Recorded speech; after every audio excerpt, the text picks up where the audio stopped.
ফজরের নামাজের প্রথম কাতারগুলো ভরে থাকে সাদা দাড়িওয়ালা লোক দিয়ে। সাদা দাড়িওয়ালা লোক দিয়ে ফজরের নামাজের প্রথম কাতার ভর্তি। তোমরা কোথায়? তোমাদের নামাজ পড়তে হয় না? ইয়াং জেনারেশনের তো ফজরের প্রথম কাতারে আসা উচিত নাকি?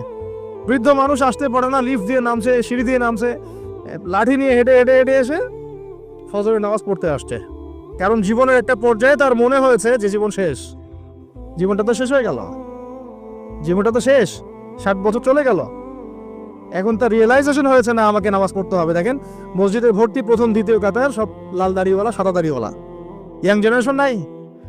আর যারা মাশাআল্লাহ আসছেন আলহামদুলিল্লাহ, কিন্তু পরিসংখ্যান কত? একটা এলাকায় একটা গ্রামে কত % মানুষ নামাজ পড়ে? এটা হচ্ছে পরিস্থিতি, আপনাকে বোঝাচ্ছে কেমন পরিস্থিতিতে আপনি এখন বসবাস করছেন। 1 2 কত % মানুষ যাকাত দেয়? যাকাত ফরজ না ওয়াজিব না সুন্নাত না মুস্তাহাব? কেউ যদি যাকাত অস্বীকার করে সে মুসলমান থাকবে না থাকবে না? বহু শিল্পপতি কোটিপতি বাংলার মাটিতে আছে, লক্ষ কোটি কোটি টাকা, মানে কোটি কোটি টাকার বিজনেস, মিলস, ইন্ডাস্ট্রিজ, ফ্যাক্টরিজ, যাকাত দেয় না। সুবহানাল্লাহ। মাঝে মাঝে দান সদকা করে, মসজিদে অনুদান দিচ্ছে, মাদ্রাসার অনুদান দিচ্ছে, ওয়াজ মাহফিলে অনুদান দিচ্ছে, যাকাত দেয় না। অনুদান আপনার খুব ফরজ না যাকাত ফরজ? অনুদান না দিলেও কোনো গুনাহ নাই। মসজিদে সাহায্য চেয়েছে, আপনি দিলেন না বা দিতে পারলেন না, গুনাহ নাই। কিন্তু ফরজ যাকাত না দিলে কি হবে? গুনাহ তো হবে। অস্বীকার যদি করে কুফরি হয়ে যাবে। আবু বকর সিদ্দিক রাদিয়াল্লাহু আনহু নাম শুনেছেন নিশ্চয়ই। তিনি যাকাত অস্বীকারীদের বিরুদ্ধে যুদ্ধ ঘোষণা করেছিলেন। আর যারা ইসলামিক ইকোনমিক্স পড়াশোনা করেছে বা ওয়ার্ল্ড অ্যাফেয়ার্স এর ওয়ার্ল্ড ইকোনমিক্স বোঝে, তারা বলতে পারবে আপনাকে, সবাই বলতে পারবে না। এই মানুষগুলো বলতে পারবে যে যাকাত হচ্ছে একটা অর্থনীতির মূল ভিত্তি। এটা ঠিকঠাক মতো যদি একটা নেশন দেয় তাহলে ওই জাতির মধ্যে দারিদ্রতা আসবে না ইনশাআল্লাহ। আমাদের এখানে এত দারিদ্রতা কেন হচ্ছে? কেন এত ইনফ্লেশন? কেন এত এই, কেন সেই? দ্রব্যমূল্যের ঊর্ধ্বগতি, রিজার্ভ কমে যাওয়া, এটা ওইটা অনেক তো কারণ আমরা ব্যাখ্যা করি। টকশোতে বসলে তো বুদ্ধিজীবীর অভাব নাই। হ্যাঁ, সব বুদ্ধিজীবী বাংলাদেশেই জন্ম নিছে। যারা অনেকে আছে এমন নামাজও পড়ে না কিন্তু ইসলাম নিয়ে কথা বলে, কোরআন তেলাওয়াত করতে পারে না কিন্তু ইসলাম নিয়ে কথা বলে, এবং ওরাই মানুষকে বলছে কোনটা ঠিক কোনটা বেঠিক। এটাও কিন্তু হাদিসে আছে, আপনি জানেন কি না? উমর ইবনুল খাত্তাব রাদিয়াল্লাহু আনহু একজন সাহাবীকে বলছিলেন যে তুমি কি বলতে পারো ইসলাম কখন ধ্বংস হবে? ওই সাহাবী বলছেন, সম্ভবত তার নাম উবাই ইবনে কাব রাদিয়াল্লাহু আনহু, আমি একটু ভুলে গেছে।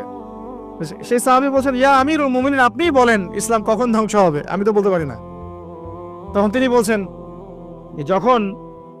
যখন 3টা বিষয় দেখবে তখন বুঝে নিবে ইসলাম ধ্বংস হয়ে যাবে। 1 নাম্বার দল্লাতুল আলেম, যখন দেখবে আলেমের পদস্খলন ঘটছে কিনা এখন। 1 নাম্বার কি? দল্লাতুল আলেম, আলেমের পদস্খলন ঘটছে, এখন এটা ঘটছে কিনা। আর আমি রিকোয়েস্ট করি, আপনি সনদ অর্জন করেছেন, আপনি ব্যাকরণ খুব ভালো বোঝেন, তাফসীর করতে পারেন, আপনি মুহাদ্দিস মুফতি হয়েছেন, আলহামদুলিল্লাহ। আল্লাহর ওয়াস্তে এই অহংকারটা নিয়ে কবরে যায় না। আমি এটা আলেমদেরকে বলছি, বিনয়ের সাথেই বলছি, এই অহংকারটা নিয়ে কবরে যায় না। অনেকের মধ্যে দেখেছি ডিগ্রি, সনদ, সার্টিফিকেট সবই আছে, কিন্তু আখলাক নাই, নববী আখলাক, চরিত্র সেটা নাই, কিন্তু সনদ আছে। অনেকের ভিতরে কেবর আছে, জ্ঞানের অহংকার, এটা নিয়ে কবরে যায় না।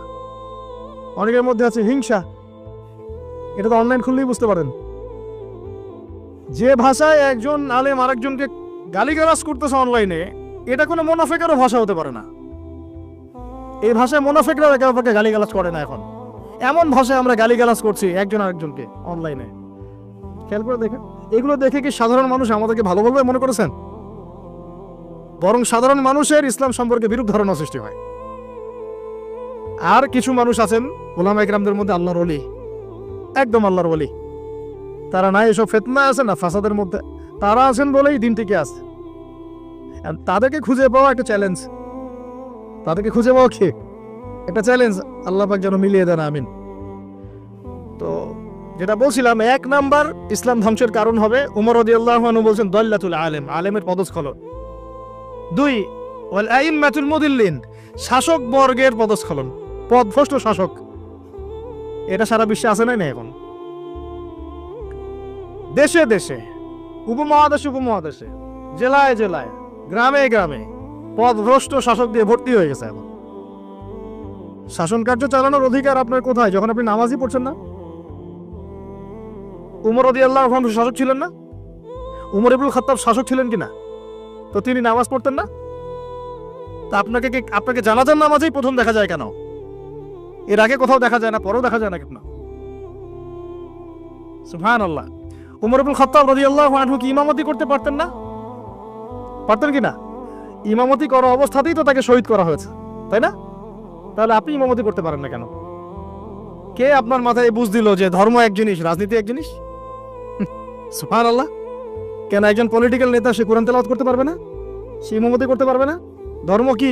আমাদের ধর্মটা কি ওই নাকি বুদ্ধিজম, জিউজিজম, খ্রিস্টানদের ধর্ম, বৌদ্ধ ধর্ম, যেখানে সব আলাদা আলাদা, সংস্কৃতি আলাদা, অর্থনীতি আলাদা, রাজনীতি আলাদা, ধর্ম আলাদা? আমাদের থেকে এরকম জগা খিচুড়ি ধর্ম নাকি? নাকি কোরআনের এই কিতাবের মধ্যে আল্লাহ পাক সব নাজিল করেন নাই? এই কিতাবটা হাতে নিয়ে একটু বলুক দেখি যে এই কিতাবের মধ্যে সব নাই। এই কত বড় কলেজা আছে, আল্লাহর সামনে দাঁড়িয়ে বলুক যে এই কিতাবের মধ্যে আল্লাহ তুমি সব নাজিল করো নাই, তাই আমার এগুলো দরকার হচ্ছে। এই কথা বলার সাথে সাথে ঈমান চলে যায় মানুষের, যদি কেউ মনে করে যে এই কিতাবের মধ্যে এবং সুন্নতের মধ্যে আল্লাহ সব দেন নাই। তো আমার কথা রাগ করেন না, আমি আপনার নসিহত, আমি আপনার কল্যাণ কামনা করি। আমরা চাই যে আমরা সবাই একসাথেই জান্নাতে যাই, কিন্তু এভাবে হবে না। যেভাবে আমরা ব্যাখ্যা করছি ইসলামকে, এভাবে হবে না। আমরা ব্যাখ্যা করছি ইসলামের অর্থনীতি নাই, ইসলাম ওই নামাজ রোজা হজ জাকাত চলবে, তাসবিহ তাহলিল চলবে, অর্থনীতিতে আমি যা ইচ্ছা তাই করবো, অর্থনীতিতে আমি যা ইচ্ছা তাই করবো, সুদ খাবো, ঘুষ খাবো, দুর্নীতি করবো, যা ইচ্ছা তাই করবো। এই ব্যক্তি মুসলিম নয়। আবার অনেকে মনে করছেন কোরআন সুন্নায় আমরা নামাজ রোজা হজ জাকাত এগুলো করবো, সংস্কৃতির মধ্যে ইসলাম অনেক দরকার নেই, ওটা আমি বুঝবো আমার মতো করে। কি পোশাক পরবো, কি করবো না, কোন পোশাক পরা যাবে, কোনটা যাবে না, হ্যাঁ, কোথায় নাচবো, কোথায় গাবো, কোথায় ঢাকঢোল পিটাবো, এটা আমরা বুঝবো। ইসলাম এটা নিয়ে কথা বলতে পারবে না। এটাই কি আপনার চিন্তা চলতো না? অনেকে বলছে শিক্ষা নিয়ে ইসলাম কথা বলবে কেন? আমরা যা ভালো বুঝি সেটাই। আপনি তাসবিহ তাহলিল করেন, নামাজ রোজা হজ জাকাত করেন, এটাই কি ইসলাম? শিক্ষার আয়াত দিয়ে ওহী শুরু হয়েছে, ইকরা বিসমি রাব্বিকাল্লাযী খালাক। কোরআনের পরতে পরতে জ্ঞান আর জ্ঞান, জ্ঞান আর জ্ঞান, এটা তো বাহার কেল বাহার, সমুদ্রের মতো, যার এক ফোঁটাও আমরা অর্জন করতে পারি নাই। কোনো আলেম দাবি করতে পারে না যে আমি কোরআনের গভীরে ঢুকে গেছি। সবাই বলে যে আমি এক ফোঁটাও অর্জন করতে পারি নাই। অনেকে বলেন যে ইসলামের জায়গা চলবে, আমাদের কি বলে পলিটিক্সের জায়গায় চলবে। কেন ভাই? আল্লাহ রাব্বুল আলামিন কি কোরআন সুন্নাহ সব নাজিল করেন নাই? হ্যাঁ, এটা আমি বুঝি, এটা বিশ্বাস করি এবং মানছি যে বিশ্বের প্রেক্ষাপটে সবকিছু ইম্পোজ করা সম্ভব না, এটা আমরা মানি, বুঝতে পারছি। বিকজ বিশ্বটা এখন শাসন করছে কারা? বলেন দেখি কারা শাসন করছে? জায়নিস্ট কারা? পশ্চিমাদের মধ্যে একটা অ্যালায়েন্স আছে, সব ইহুদি সব খ্রিস্টান, জায়নিস্ট না। এই শব্দটা কি আগে খুব বেশি শুনেছেন, ইদানিং শোনেন? এই শব্দগুলো বলার কারণেই এত গালিগালাজ খেতে হচ্ছে, এত গীবত, তহমত, এত অপবাদ আসতেছে, এইগুলো বলার কারণে। আমি যদি আপনাদেরকে খালি ফজিলত বয়ান করা শুরু করি, আমাকে মাথায় নিয়ে নাচবে সবাই। সুবহানাল্লাহ পড়লে এত নাকি হয়, আলহামদুলিল্লাহ পড়লে এত নাকি হয়, সারা জীবন এগুলো শিখবেন। একজন অফিসার আমাকে বলছিলেন যে ওযু আর গোসল শেখানো যায় না, এগুলো নিয়ে কথা বলার কি দরকার? তা বললাম স্যার আপনার বয়স কত? 45। তো 45 আপনি ওযু গোসল শেখেন নাই, আমাকে আবার শেখাতে হবে? সারা জীবন কি ওযু আর গোসলই শিখে যাবেন নাকি? তারা চিন্তা চেতনা এরকম যে ইসলাম এভাবেই চলবে, পুরো বিশ্বটা নিয়ন্ত্রণ করতেছে এখন এরা। শুধু কি বিশ্বের পলিটিক্স থেকে শুরু করে অর্থনীতি, সমরনীতি, অস্ত্রশস্ত্র, মিডিয়া, প্রযুক্তি সবই নিয়ন্ত্রণ করতেছে। তো এই অবস্থাতে তো আমরা আসলে 100% ইসলাম পালন করতে পারছি না, এটা সত্য কথা। কিন্তু আপনার আকীদা, বিশ্বাস তো থাকবে যে না, ইসলাম পরিপূর্ণ।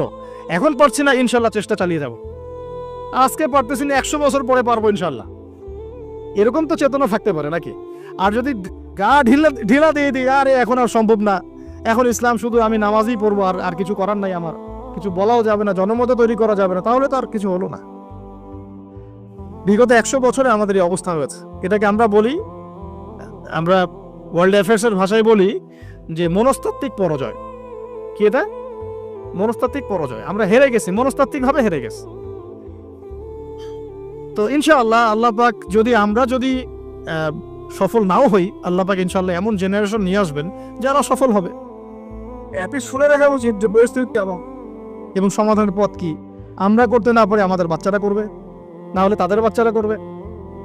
আপনারা একটা জিনিস দেখেন, আমি একটু আগে শাহরুখ খান সালমান খানের কথা বলছি না, এখন আপনি কিছু মুভিজ দেখেন, এখন কিছু মুভিজ রিলিজ করা হচ্ছে, আমি দেখিনি, শুনেছি এবং কিছু কিছু ভাই আমাকে জানিয়েছে যে এখন এমন কিছু মুভিজ রিলিজ করা হচ্ছে যেগুলো দিয়ে বোঝানো হচ্ছে মুসলমানরা খারাপ, মুসলমানদের শাসনটা খারাপ ছিল পুরো বিশ্বে, স্পেশালি সাবকন্টিনেন্টে।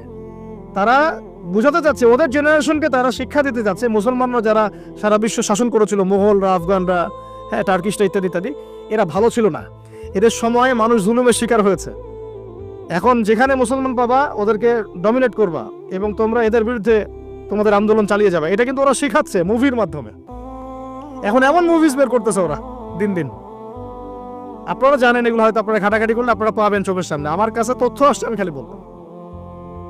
তো এগুলো সংস্কৃতি দিয়ে ব্রেন ওয়াশ করা হচ্ছে মানুষের, এবং ওদের মতাদর্শী যারা, ওদেরকে ইন্সপায়ার করা হচ্ছে যে মুসলমানদের এগেইনস্টে তোমরা অবস্থান নাও, শক্ত হও। আর আমরা ওই যে টিকটক, ওই যে ফেসবুক, ওই ইউটিউব স্ক্রলিং, নামাজের নাম নাই, কোরআন তেলাওয়াত তো নাই, কোরআন পড়তেও জানে না, হাদিসের কিতাব কখনো খুলেও দেখে না। সপ্তাহে একদিন করে যে একজন আলেমের কাছে গিয়ে একটু বসবে, পরামর্শ করবে, হুজুর কি অবস্থা, আমি কিভাবে চলবো, এইটুকু ফিকির নাই। মাথায় ঢুকিয়ে দেওয়া হয়েছে মেয়ে, নেশা, একটু পলিটিক্যাল পাওয়ার জন্য মারামারি করা, হলিস্টিক নিয়ে মারামারি করা, 2-4 টাকা মারতে পারলে পদ উন্নত হবে। হ্যাঁ, আমি ভাই সোজা সাপটা কথা বলার মানুষ, আপনার ভালো লাগলে লাগলো, না লাগলে কিছু করার না, এগুলোই হচ্ছে। কিন্তু আমি আপনার শুভাকাঙ্ক্ষী, আমি আপনাকে ঘৃণা করি না, আমি আপনাকে ভালোবাসি, মহব্বত করি বলেই কথাটা বলছি। আমরা যাকে মহব্বত করি তাকে শাসন করি। আমি আমার সন্তানকে খুব মহব্বত করি, কিন্তু ওকে আমি শাসন করি। কেন তুই এটা করতে গেলে? এটা ভালোবাসা থেকেই বলি। কেন আপনি হকি স্টিক নিয়ে মারামারি করতে গেলেন? হলে হলে মারামারি করতে গেলেন কেন? পলিটিক্যাল পাওয়ারের জন্য? ওইটা অ্যাচিভ করলেই আপনি কি করতে পারবেন? এতে কি আল্লাহর কাছে আপনার মর্যাদা বাড়বে? বরং একটা মাজলুমকে যদি একটা আঘাত করেন, এই আঘাতের মূল্য কিয়ামতের মাঠে হলেও শোধ করতে হবে আপনাকে। আমরা তো এই অনলাইনের যুগে আমরা তো আসলে পাগল হয়ে গেছি, অনলাইনে অসুস্থ হয়ে গেছে। এই যে তোমরা ফেসবুক, ইউটিউব স্ক্রল করো আর লাইক কমেন্ট করতে থাকো, বুঝে হোক আর না বুঝে হোক করতে থাকো। একটা কমেন্ট যদি তোমার জুলুম হয়ে যায়, মনে করো একজন আলেমের একটা পোস্টে তুমি একটা কমেন্ট করে দিলা, এটা যদি জুলুম হয় তাহলে এই জুলুমের ভাগীদার তো তোমাকে হতে হবে।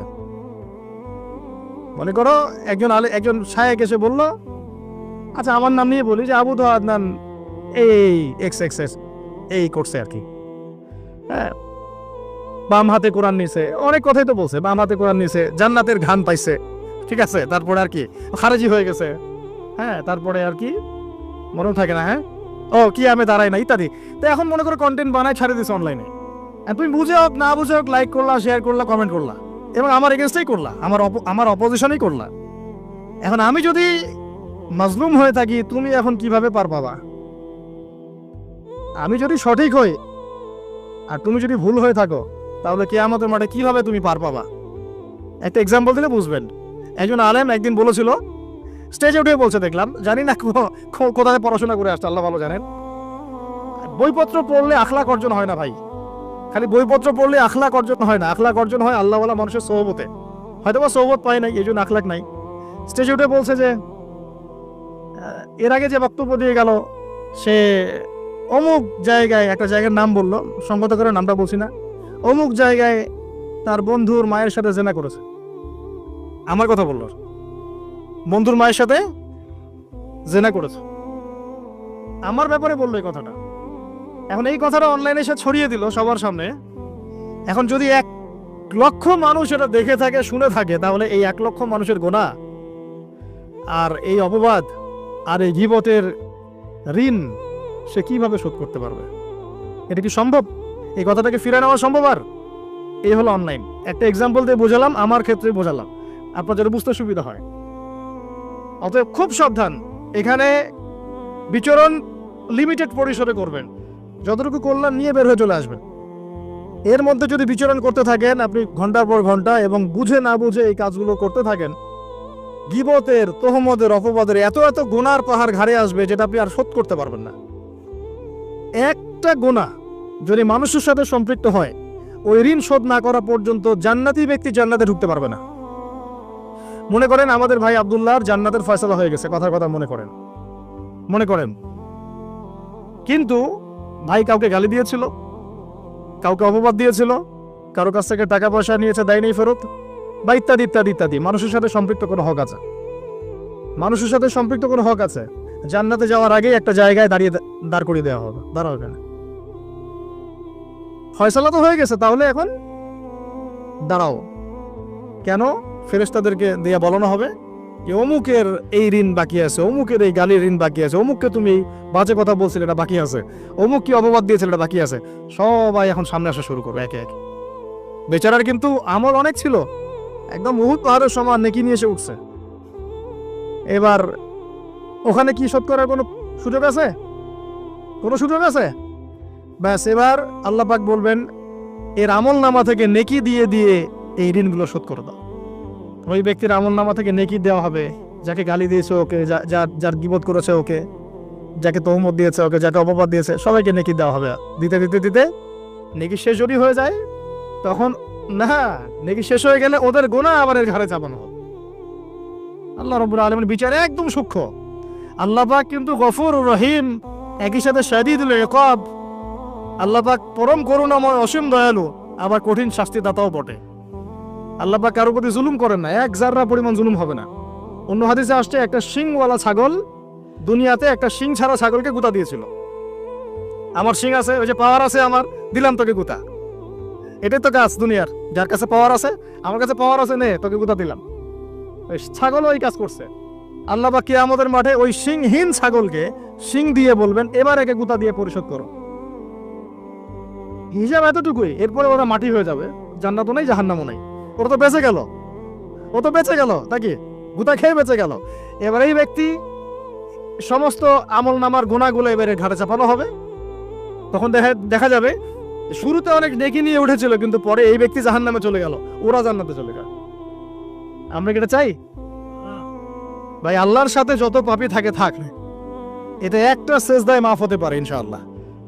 আল্লাহ পাকের সাথে অনেক পাপ আছে আমাদের, মনে করে নামাজ পড়ি নাই, রোজা রাখি নাই, যাকাত দেই নাই, ইত্যাদি ইত্যাদি, অনেক পাপ আল্লাহর হক অনেক নষ্ট করেছে। একটা সেজদা যদি কবুল হয়ে যায়, একটা ইস্তেগফার যদি কবুল হয়ে যায়, ইনশাআল্লাহ সব গুনাহ মাফ হয়ে যাবে। কিন্তু মানুষের সাথে জড়িত যদি গুনাহ থাকে, এই যে গীবত, তহমত, অপবাদ ইত্যাদি ইত্যাদি, কারো সম্ভ্রমহানি করেছেন, কাউকে বেইজ্জত করেছেন ইত্যাদি, এই দুনিয়াতেই হায়াত থাকতেই মাফ নিতে হবে। পরকালে এগুলো শুধরানোর কোনো সুযোগ নাই। আর এই অনলাইনের যুগে এটা এত বেশি বেড়ে গেছে যে আমরা এটাকে মুরগির মতো মনে করি। ইচ্ছা হইলে বলে দিলাম, ইচ্ছা হইলে কমেন্ট করে দিলাম, যা ইচ্ছা তাই বলে দিলাম। আল্লাহ পাক আমাদেরকে বোঝার তৌফিক দান করে নেবেন। অবস্থা হচ্ছে ভাই এই যে আমরা সত্যি মুসলিম প্রধান, কিন্তু আমাদের মধ্যে নামাজ, যাকাত, সওম, তারপরে আপনার আমর বিল মারুফ নাহি আনিল মুনকার, হ্যাঁ, ইসলামিক দাওয়াত, জামা, ঐক্য, ইমারা, এগুলো ত্রুটি আছে, ঘাটতি আছে। আর বৈশ্বিক প্রেক্ষাপটটা আরো কঠিন বললাম। এখানে নিয়ন্ত্রণ আমাদের হাতে নাই। কাদের হাতে? জায়রিস্টদের হাতে। ওরা বিশ্বের বড় বড় সেক্টর নিয়ন্ত্রণ করছে। মানে আমরা যদি এখানে বসে অনেক বড় বড় কথাও বলে ফেলি, আসলে কিছুই যায় আসতেছে না বিশ্বের প্রেক্ষাপটে। কথা কি বুঝতে পারতেছেন? মনে করেন আমরা এখানে বসে অনেক বড় বড় কথা বলে ফেললাম, আদতে ওয়ার্ল্ডের প্রেক্ষাপটটা বিন্দুমাত্র পরিবর্তন হচ্ছে না। কারণ আমরা তো কথা বলছি লিমিটেড পরিসরে, আর অল্প কিছু মানুষ। যদি সবাই মিলে কথা বলতাম তখন হয়তো কিছু হতো, উপরের লেভেল থেকে কথাগুলো যেত তখন হয়তো কিছু হতো। আমি আজকে থেকে 2-4 বছর আগে আপনাদেরকে ইসরায়েল আমেরিকা নিয়ে কথা বলি নাই, ওদের চরিত্র সম্পর্কে কথা বলি নাই। এখন আমাদের গভর্নমেন্ট পর্যন্ত বুঝতে পারছে ওদের চরিত্র কেমন। খেয়াল করে দেখছেন কি? দেখছেন একটার পর একটা স্যাংশন দিচ্ছে, এখন একটার পর একটা। কেন? ওদের স্বার্থে আপনি আঘাত লাগছে, যে এখন ওদের স্বার্থে আঘাত লাগলেই ওই দেশকে তারা একদম চিপে ধরবে। মনে করেন তুরস্ক একটা দেশ, নাম তো শুনেছেন, প্রেসিডেন্ট নাম কি? বিগত 20 বছর থেকে তিনি 20 থেকে 21 বছর হবে তিনি শাসন ক্ষমতায় আছে। তুরস্ক একটা সময় অনেক মানে খুবই একটা ইউরোপিয়ান কান্ট্রির মতো হয়ে গেছিল আর কি। বিকিনি পরে মেয়েরা ঘুরে বেড়াতো। আস্তে আস্তে আস্তে আস্তে অনেক সংস্কার করার চেষ্টা করছেন। আলহামদুলিল্লাহ, আমরা দোয়া করি আল্লাহ প্রত্যেকটা মুসলিম শাসকদেরকে নেখায়াত দারাজ করুন। যারা ইসলামের খেদমত করার চেষ্টা করে, সেটা আমাদের দেশের হোক আর অন্য যে কোনো দেশের হোক, আল্লাহ পাক সবাইকে নিয়ে খায়ের দারাজ করুন।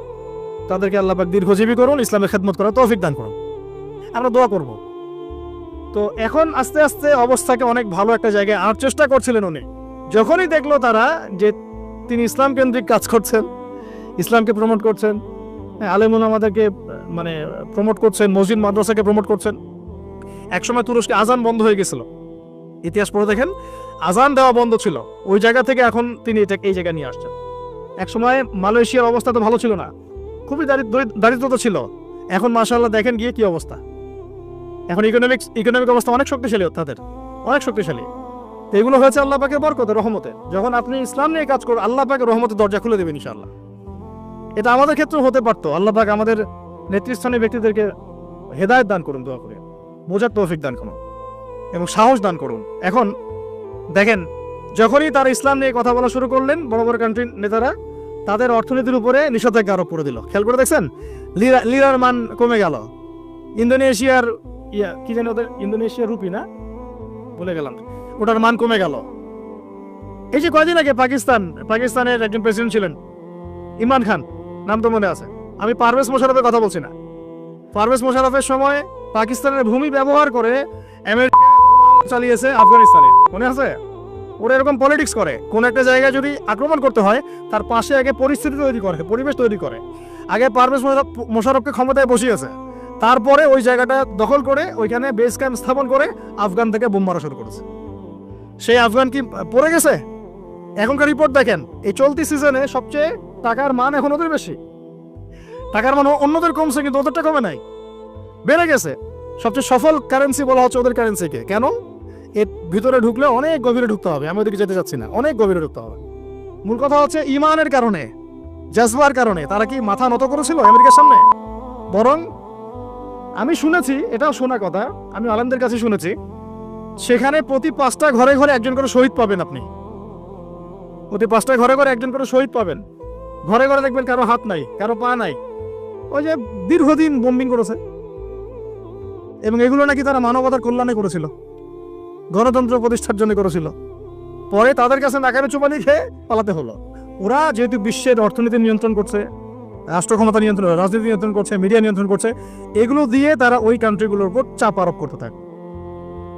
এটা বুঝবেন, আস্তে আস্তে আরো বুঝবেন, ক্লিয়ার হবে। পশ্চিমাদেরকে যে বন্ধু রূপে গ্রহণ করেছে, ওদের শত্রুর দরকার নাই, কথা মনে রাখেন। তবে সবার কথা বলছি না, জায়নিস্টদের কথা বলছি।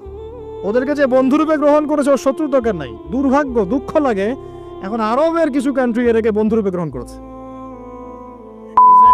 দিচ্ছে আকাশ ব্যবহার করতে পারবে, এইটা সেইটা।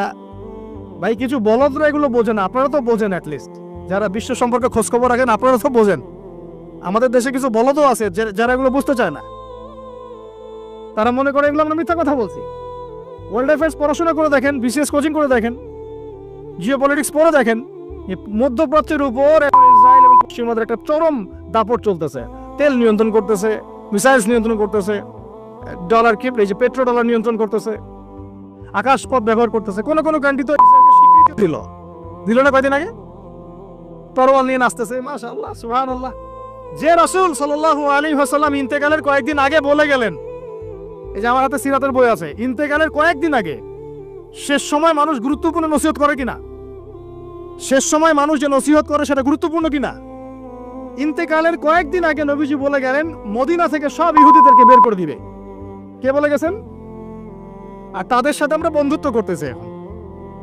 সুবহান, আমরা মদের বার ওপেন করে দিচ্ছি, হ্যালোইন উৎসব করতেছি, আর কত কি করতেছে। আল্লাহ পাক এগুলো ধ্বংস হবে। বিশ্বাস করে আল্লাহ এবং তার রাসূলের সাথে গাদ্দারি করে কেউ সফল হতে পারবে না। যদি হেদায়েত না হয়, আল্লাহ ভালো জানেন। কিন্তু এগুলো কোরআন এবং সুন্নাহ, রাসূল সাল্লাল্লাহু আলাইহি ওয়াসাল্লামের আদর্শের সম্পূর্ণ খেলাফ কাজ। পলিটিক্যাল অ্যাফেয়ার্স আর বন্ধুত্ব এক জিনিস না। বন্ধুত্ব কেন করবো আমি ওদের সাথে? আল্লাহ পাক কোরআনে কি বলেছেন? সূরা মাইদায় সম্ভবত 51 নম্বর আয়াতে আছে, ইয়া আইয়ুহাল্লাযীনা আমানু লা তাত্তাখিযুল ইয়াহুদা ওয়ান নাসারা আউলিয়া। এটা কি কোরআনে নাই? হে মুমিনগণ, লা তাত্তাখিযুল ইয়াহুদা ওয়ান নাসারা আউলিয়া, তোমরা ইহুদি এবং নাসারাদেরকে বন্ধুরূপে গ্রহণ করো না। বন্ধুরূপে গ্রহণ করো না। ব্যবসা বাণিজ্য আপনি করবেন, করতে পারেন, ওদেরকে বন্ধুরূপে গ্রহণ করো না। কেন? বা'দুহুম আউলিয়াউ বা'দ, এরা একে অপরের বন্ধু। ওয়া মান ইয়াতাওয়াল্লাহুম মিনকুম ফাইন্নাহু মিনহুম, তোমাদের মধ্যে কেউ যদি ওদের দিকে মুখ ফিরাও, বন্ধুত্ব করো, তুমি তাদের অন্তর্ভুক্ত হয়ে যাবে। ইন্নাল্লাহা লা ইয়াহদিল কওমা যালিমিন, আল্লাহ পাক এই জালেমদেরকে হেদায়েত করেন না। ইহুদ ওয়াল নাসারা হাত্তা তাত্তাবি'a মিল্লাতাহুম, এই আয়াতকে আপনারা ঘুরায় ফিরে ব্যাখ্যা করতে যায়েন না, পারবেন না। এই আয়াতটাকে ঘুরায় ফিরে ব্যাখ্যা করতে যায়েন না, সরাসরি ব্যাখ্যা নেন। আল্লাহ পাক কি বলছেন? ওয়ালান তারদা, কখনোই সন্তুষ্ট হবে না, আনকা, হে নবী তোমার উপরে। কে সন্তুষ্ট হবে না? আল ইয়াহুদ, যারা ইহুদি, ওয়ালান নাসারা, এবং যারা নাসারা। কতক্ষণ না? হাত্তা তাত্তাবি'a মিল্লাতাহুম, যতক্ষণ না তুমি তাদের মিল্লাত গ্রহণ করছো। মানে আমরা যতক্ষণ ওদের সামনে আত্মসমর্পণ করব না, ততক্ষণ তারা আমাদেরকে নিয়ে সন্তুষ্ট হবে না। তাই হচ্ছে কিনা বলেন? এখনই যদি বলি হ্যাঁ ঠিক আছে আমরা তোমাদের সব মেনে নিলাম, আমাদেরকে মাথায় নিয়ে নাচবে, এই তো। কিন্তু ইসলামের এই সুদীর্ঘ 1400 বছর ইতিহাস আবর্তিত হয়েছে এই আদর্শিক যুদ্ধের মধ্য দিয়ে। ওদের আদর্শের সাথে আমাদের আদর্শ কখনোই মিক্স আপ ছিল না। আল্লাহ নবী এমন নবী ছিলেন যিনি প্রথম দিকে চুল পিছনের দিকে আঁচড়াতেন, এভাবে ব্যাকব্রাশ করে। মদিনায় গিয়ে দেখলেন ইহুদিরা ব্যাকব্রাশ করে, নবী সাল্লাল্লাহু আলাইহি ওয়াসাল্লাম মাঝখানে সীতা করা শুরু করলেন। এভাবে তিনি তাদের বিরোধিতা করতেন। বুঝতে পারছেন কথা আমার? ইহুদি খ্রিস্টানরা হায়েজ নেফাস হলে মেয়েদেরকে তাড়িয়ে দিত, অন্য ঘরে রাখতো। এখনো হয়তো তারা তাই করে। আল্লাহ নবী বিরোধিতা করলেন, হায়েজরত অবস্থায় মা আয়েশা রাদিয়াল্লাহু আনহার কোলে মাথা রেখে কোরআন তেলাওয়াত করলেন, পদে পদে বিরোধিতা করলেন। ওরা ওই যে মুহররমের দিন সওম রাখে, তাই না? আশুরা মুহররমে সওম রাখে, নাজাতে মুসার ইয়াতে। আল্লাহ নবী বললেন আগামী বছর বেঁচে থাকলে আমি নয়ের সাথে হয় সামনে একদিন নাহলে পিছনে একদিন রাখবো। মানে বুঝাতে যাচ্ছি প্রত্যেক পদে পদে আল্লাহর নবী তাদের বিরোধিতা করেছেন। শেষ বয়সে বলে গেছেন ইন্তেকালের কয়েকদিন আগে, তোমরা এদেরকে আরব উপদ্বীপ থেকে বের করে দিও। নিজের 23 বছরের এই জীবদ্দশায়, নববী জীবনে তিনি খায়বারের যুদ্ধ করেছেন, বনু কুরাইজার সাথে যুদ্ধ করেছেন, বনু নাজিরের সাথে যুদ্ধ করেছেন, বনু আরেকটা কি কাইনুকার সাথে যুদ্ধ করেছেন। 4টা বড় বড় ইহুদি গোত্রের সাথে যুদ্ধ করেছেন। আর আমরা ওদের সাথে এখন বন্ধুত্ব করি, আতাত করি, ওদেরকে ছাড়া চলে না। বাই দ্য ওয়ে, বিশ্বটার নিয়ন্ত্রণ ওদের হাতে এখন। এটা মেনে নিয়ে কথাগুলো হজম করতে হচ্ছে। ভিতরে আগুন জ্বললেও কিছু করার নাই, কারণ আমরা বিগত 100 বছরে এমন একটা জায়গায় চলে আসছি যে এখন আমরা অধঃপতনের যুগে বাস করছি।